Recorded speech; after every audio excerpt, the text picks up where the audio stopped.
संध्याकाळी धर्मांसाच्या मनातील घाम स्वच्छ करणारे संत शिरोमणी वैराग्य मुक्ती गाडगे महाराज, अखिल मानवाला मानवतेचे महान संदेश देणारे मानवतेचे महान पुजारी, ब्रह्मलीन वंदनीय राष्ट्रसंत तुकडोजी महाराज, त्यांना त्रिवार वंदन करतो, मानाचा मुजरा करतो। आज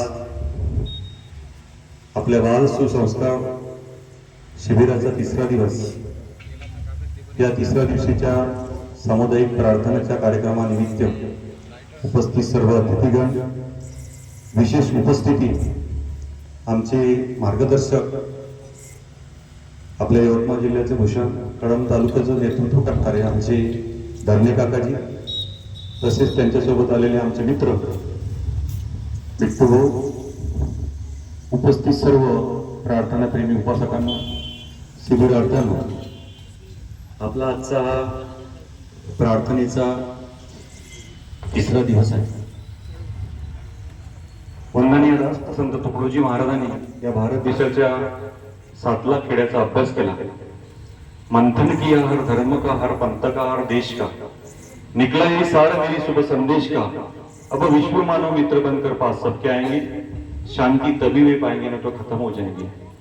आपल्याला खरी शांती शोधायची आहे आणि ती वंदनीय राष्ट्रसंत तुकडोजी महाराजांनी या भारत देशाच्या संपूर्ण खेड्याचा अभ्यास तपासला केला आणि त्यांना वाटलं की आज आपल्या जगाला पंथापंथामध्ये, धर्माधर्मामध्ये, जातीजातीमध्ये एक वाद दिसला आणि हा वाद मिटवण्यासाठी वंदनीय राष्ट्रसंत तुकडोजी महाराजांनी सर्व गावाचा देव एक त्या ठिकाणी अशा पद्धतीत एक आसन निर्माण केलं, ज्या ठिकाणी कुठल्याही पद्धतीचा फोटो नाही, मूर्ती नाही। जो प्रार्थना प्रेमी आहे, त्याच्या हृदयात जो देव आहे, जो धर्म आहे, जो पंथ आहे, तो त्या ठिकाणी विराजमान आहे आणि त्याची प्रार्थना करायची आहे।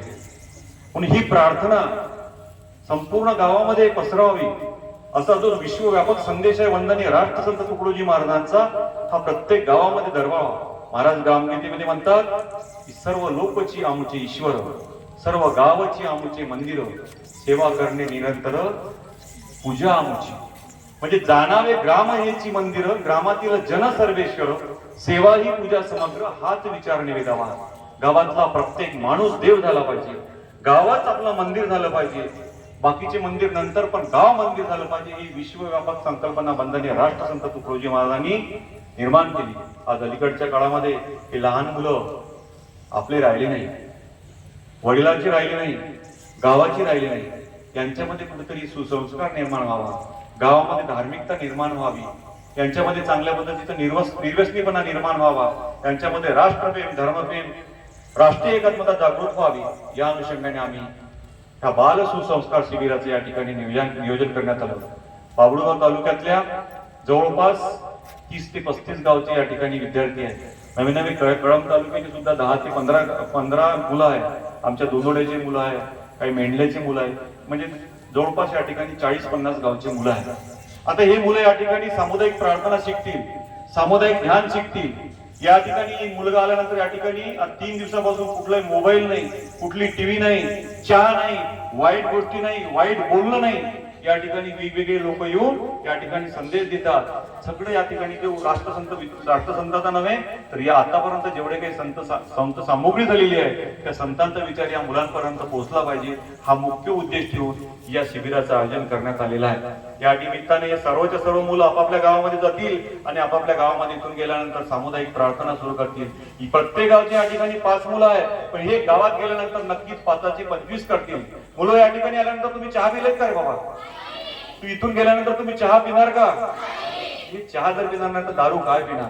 खर्रा खाणार का तुम्ही? खर्रा खाल्यानं काय होते? या सगळ्या गोष्टीचं शिक्षण, अरे मनुष्य निरोगी सात्विक असावा, त्या व्यसनाचा उपद्रव नसावा आणि त्याचा व्यवहारही टाळता येईना बाबा कोणाची। अरे या मुलाला जर 4-5 भजनं आले, या मुलाला जर प्रवचन देता आलं, या मुलाला जर भाषण देता आलं, या मुलाला जर चांगले चांगले विचार आले तर या गावाचं पांग पेटतील। म्हणून महाराज म्हणतात या कोवळ्या कळी माझे लपले, रवींद्र ज्ञानेश्वर शिवाजी, विकसता प्रकटतील समाधी शेकडो महापुरुषी। या मुलांमध्ये उद्याचा भारत आहे, या मुलांमध्ये उद्याचा छत्रपती शिवाजी महाराज, बाबासाहेब आंबेडकर, तो सर्व महापुरुष यांच्यामध्ये दडलेले आहे। हे महापुरुषांचा यांच्यामधला जो चांगला सद्गुण आहे, तो या सद्गुण आपल्याला काढायचा आहे आणि त्या पद्धतीने या सर्व महानुभावांचा, गुरुदेव प्रचारकांचा विचार आहे सर्वांकडून काही काही वर्गणी गोळा करून जवळपास या ठिकाणी सकाळचा नाश्ता आणि दुपारचं जेवण आणि संध्याकाळचं जेवण आहे. जवळपास एक पोत्याची कणिक लागत आहे. आम्हाला वाटलं की एवढं लागणार नाही. आम्ही 100च मुलांचं नियोजन केलं होतं. जवळपास 165 मुलांची नोंद झालेली आहे. 165 मुलांची नोंद झाली आहे. अनेक लोक याला येऊन मार्गदर्शन करत आहे आणि याला काही आम्हाला मुलांना खाऊ देण्यासाठी मदत सुद्धा करत आहे. या प्रसंगी आपल्या इथे आमचे धरणे काकाजी आले आहेत. मी त्यांना विनंती करतो की त्यांनी या प्रसंगी आमच्या मुलांना एक प्रेरणादायी आणि आम्हाला मार्गदर्शन करावं. मी विनंती करतो आदरणीय धरणे काकाजी.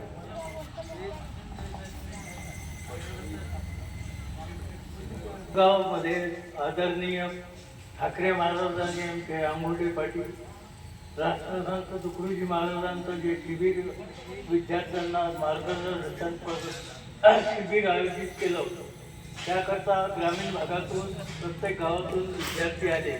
आज प्रत्येक गावाचा जो बालक आहे तो एक वाम मार्गाला लागला आहे. टी व्ही, मोबाईल आणि दारू याचं फार व्यसन जडलेलं आहे. हे अतिउत्तम असं आपण शिबिर आयोजित केलं ज्याच्यामुळे या नवीन पिढीला भविष्यात ते भारताचे म्हणजे रत्न आहे आणि हे रत्न तयार जर तुम्ही करत आहात तर फार मोठं म्हणजे भाग्य तुम्हाला लाभणार आहे, सर्वांना लाभणार आहे. इथे सर्व जे विद्यार्थी आले त्यांनी चांगल्या पद्धतीनं आपलं जीवन कसं सारखी लागेल, आपलं गाव कसं प्रगतीवर जाईल, आपली कशी प्रगती होईल याचा सर्वस्वी विचार करावा आणि सर्वांना प्रेरणा द्यावी ही सदिच्छा व्यक्त करतो आणि माझे 2 शब्द तुटके फुटके माझी जिल्हा परिषद सदस्य आहे. ठीक आहे. सरपंच होते गावाचे. फार एक चांगलं व्यक्तिमत्व आहे. या प्रसंगी आपल्या इथे आपले मार्गदर्शक, आमचे सर्वांचे मार्गदर्शक तुषाररावजी ठाकरे गुरुजी ग्रामगीताचार्य हे उपस्थित आहेत. मी त्यांना विनंती करतो की त्यांनी सामुदायिक प्रार्थनेच्या महत्त्वावर आपले मनोगत व्यक्त करा.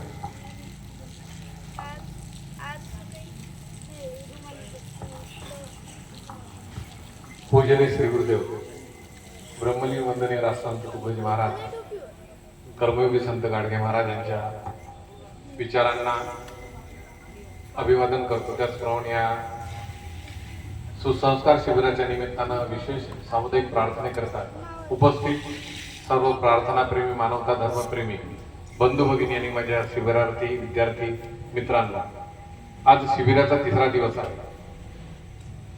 वंदनीय राष्ट्रसंत या प्रार्थनेच्या महत्वाच्या विषयावर आदेश रचना या ग्रंथामध्ये म्हणतात की हा गोलतकिया जो आहे तो हे शुद्ध आसन खादीचे बघवर गोलतकिया शोभला, हा नील दीपक दाखवी शुद्ध सात्विक ही कला, ही धूपवंती आरती किती साधी असे ही योजना, किती गोड वाटे या जीवा ही सामुदायिक प्रार्थना.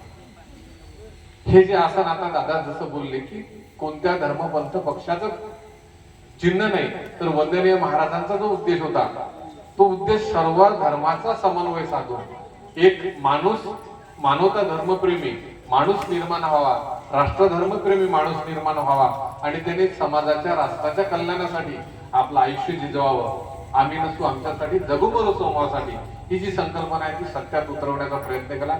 तो एक प्रयोग होता आणि अखिल भारतीय श्री गुरुदेव सेवा मंडळाच्या माध्यमातून त्याला मूर्तरूप देण्याचं काम केलं. तुमची माझी जबाबदारी हीच आहे, कारण जाणत्याने तत्वे अभ्यासावी, रूपांतरी व्यवहारी आणावी, बिघडलेली घडी दुरुस्त करावी समाजाची.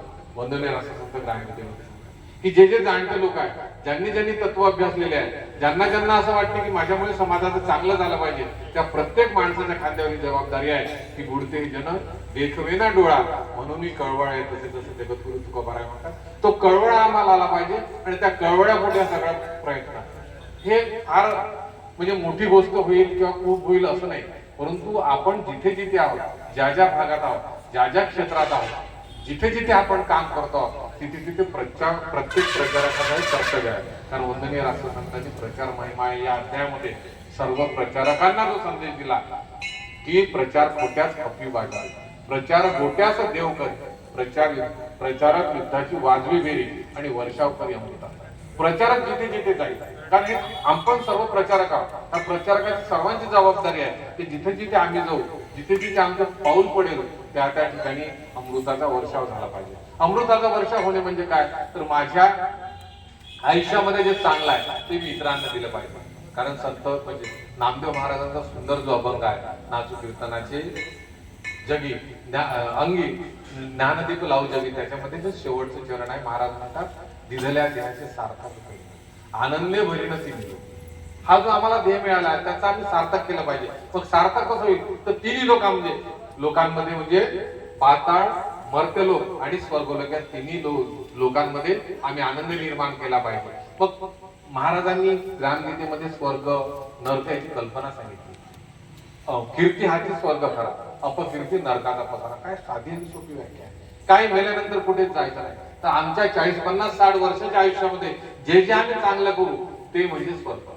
अपकीर्ती म्हणजे आपल्या बोलण्यानं कोणी दुखावलं असेल, आमच्यामुळे कोणाला वाईट वाटलं असेल, तर हा नरक आहे. हे साधी सोपी जर कल्पना समजली तर आपलं जे जगणं आहे, आपलं जे वागणं आहे ते सुंदर झाल्याशिवाय राहणार नाही. मित्र, तुमच्यासाठी हेच आहे. कशासाठी आम्ही प्रार्थना करतो, एक सुंदर दृष्टांत सांगतो आणि थांबतो. सर्वांना माहित आहे की स्वामी विवेकानंद हा नरेन नावाचा मुलगा होता. हा नास्तिक मुलगा होता. तो अनेक लोकांना प्रश्न विचारायचा आणि तुम्ही देव पाहिला हा प्रश्न विचारायचा. त्याच्या प्रोफेसरांना इंग्रजीच्या प्रश्न विचारला कलकत्त्यामध्ये. ओ गॉड नावाची कविता शिकवत असताना त्याचे गुरुजी प्रोफेसर म्हणे, बस सर तुम्ही देव पाहिला का? ते घाबरले. प्राध्यापक म्हणे, मला तर काही माहित नाही, पण काली नदीच्या काठी रामकृष्ण परमहंस नावाचे एक सिद्ध पुरुष राहतात, त्यांना तू जाऊन दे. हा नरेन दत्त नावाचा मुलगा गेला की हृदयचे ते हृदय त्यांचा संवाद झाला आणि नरेनचा विवेकानंद बनला. विवेकानंदांनी विचारलं, मग गुरु शिष्याचा संवाद चालायचा, अनेक गोष्टी व्हायच्या. आणि सर्वांना माहिती आहे 1993 मध्ये शिकागो 1893 मध्ये शिकागोच्या धर्म परिषदेमध्ये स्वामी विवेकानंद गेले आणि त्यांनी संपूर्ण जगामध्ये वैदिक धर्माचा, हिंदू धर्माचा, नवे मानव धर्माची पताका उंचावली. ते शिष्य विवेकानंद रामकृष्ण परमहंसांना विचारतात की भगवान, या जगामध्ये अनेक लोक येतात, जन्माला येतात आणि असेच निघून जातात. काही लोक या संसार सागरामध्ये तरुण जातात आणि काही लोक मात्र नाश पावतात. त्याचं कारण काय? रामकृष्ण परमहंस हे योगी पुरुष होते, बोलते सुधारक नव्हते तर कर्ते होते.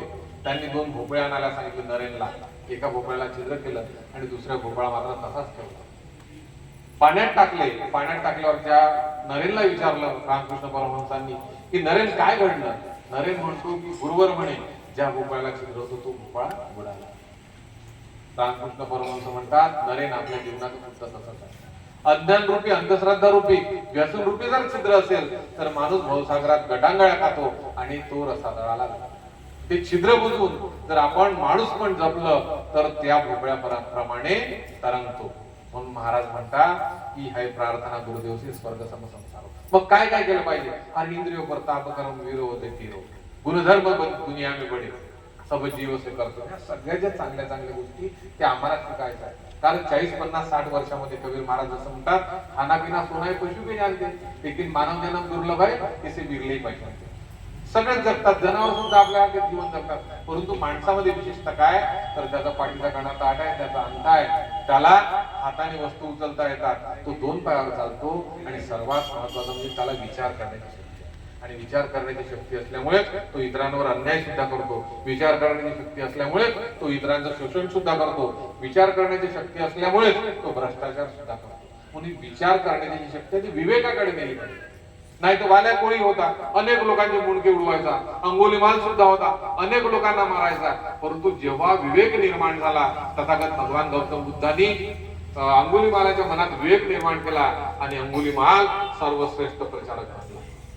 वाल्या कोळ्याचं सुद्धा कसं झालं, नारद मुनी भेटले आणि त्यांनी सुंदर असं मार्गदर्शन केलं आणि वाल्या कोळ्याचा वाल्मिकी झाला आणि संपूर्ण जगाला मार्गदर्शन असणारं रामायण त्यांनी लिहिलं. ह्या साध्या साध्या गोष्टी जीवनात वाटतात, परंतु याच्यामुळे माणसाच्या जीवनात परिवर्तन होतं आणि ते परिवर्तन आम्हाला घडून आणायचं आहे. तर वंदनीय राष्ट्रसंतांना संतांनी तो संदेश दिला, शिस्त, शांती, गांभीर्याची गुण, उठण्या बसण्या, बोलण्याचे ज्ञान मिळते मानवाचे शिक्षणात प्रार्थनेमध्ये. काय सुंदर कल्पना, कसं बोललं पाहिजे, कसं वागलं पाहिजे. तर साधं जेवण करताना बफेमध्ये 50-50, 60-60 वर्ष आम्ही जेवतो, परंतु तेवढी अक्कल राहते की आपल्याला पोटाला किती लागते. हे जर आम्हाला शिकता येत नसेल 50-60 वर्षात तर आपल्या आयुष्याला होता.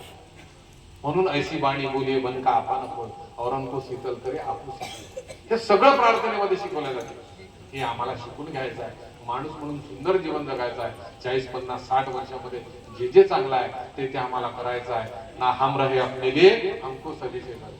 हे आमच्यासाठी नाही आहे तर सर्वांसाठी आहे. याकरता हे प्रार्थना आहे, याकरता हे ध्यान आहे, याकरता गुरुदेव सेवा मंडळ आहे, याकरता जेवढे जेवढे संत साहित्य आहे ते आम्हाला समजून घ्यायचं आहे. कारण माऊलींनी ज्ञानेश्वर हरिपाठामध्ये सुंदर ओळी लिहिली.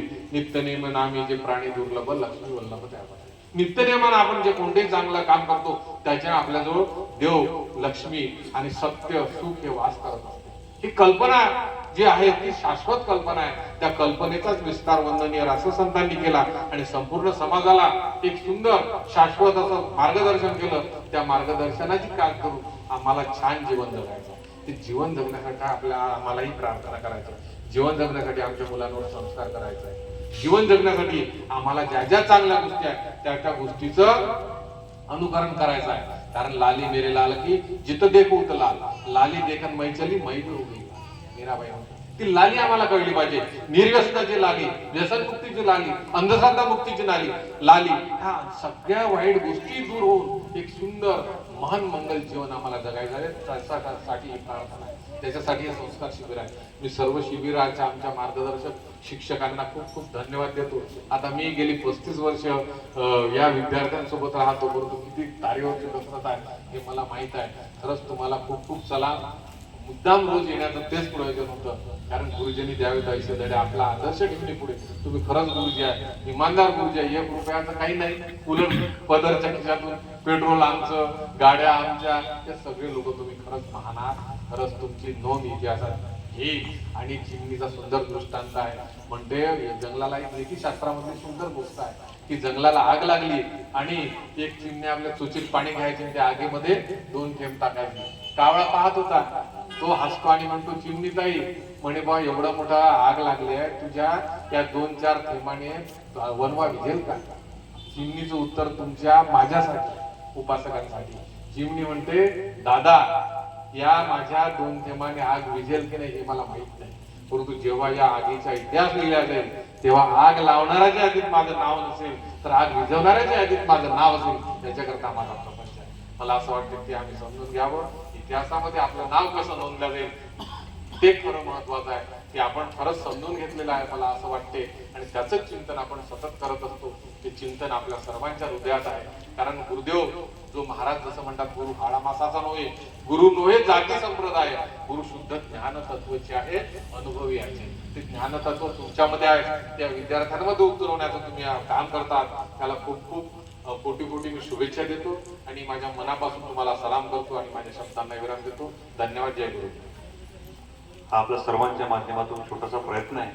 लोक यालाही सुद्धा काही चांगलं काही वाईट म्हणतात, की काय पागलपण लावलं म्हणतात असं सुद्धा म्हणतात. एक छोटासा दृष्टांत, एक माणूस समुद्राच्या किनाऱ्यावर गेला आणि त्या समुद्राच्या लाटा आल्यानंतर संपूर्ण त्या मासोळ्या त्या रेतीवर आल्या. रेतीवर आल्यानंतर तो माणूस एक एक मासोळी त्या पाण्यात टाकत होता, एक एक मासोळी पाण्यात टाकत होता. लोक चालवत होते काय बयाळ झाला म्हणे, एवढ्या मासोळ्या आहे म्हणे, किती टाकत बसतील म्हणे. त्यावेळेस मात्र त्या पागल माणसाने एक मासोळी उचलली आणि पाण्यात टाकली. किमान हिला तर फरक पडत नाही. म्हणून आम्ही या माध्यमातून ही 100 पोरं, त्या 100 पोरं मात्र नक्कीच्या गुरुदेव सेवा मंडळाचा फरक पडण हा आमचा प्रयत्न आहे. धन्यवाद. त्यांना सरळ करून शांतीपाठास करावी सुरुवात.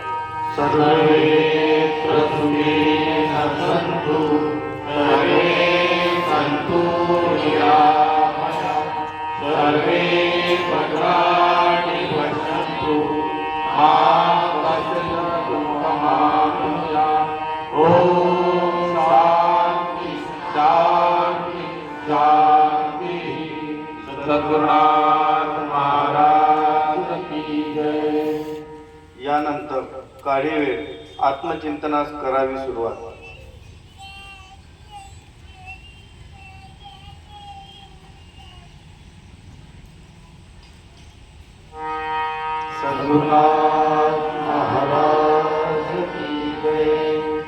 सामूहिक नमस्काराकरता व्हावे गुडघ्यावर आदरपूर्वक वाकून करावा नमस्कार.